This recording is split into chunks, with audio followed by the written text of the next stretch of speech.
Caklah penemban. Mulane iki dadi cangkrik sing mawon kula mboten trima. Tekan tunjane kula mboten tiyang setoran kula. Aduh mati aku. Kok dibanting sak karepe. Lah koyo kumo wani kok. Karepe ngono kok ora trima. Pertapan gojak-jakan Raden Brojo karo Sulampah tenan.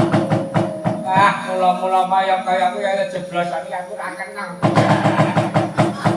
Wasan tak tandangi untuk ora temo atos awake. Kok bisa kok waduh monggo semanggaken. Penemban kadang cangkrik.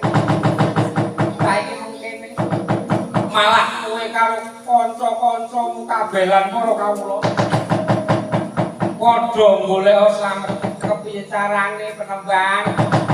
Ya wis mangsa bodho lajeng panemban badhe tindak aku tak mlayu ana ing prenggotane dadi atur monggo ngatos.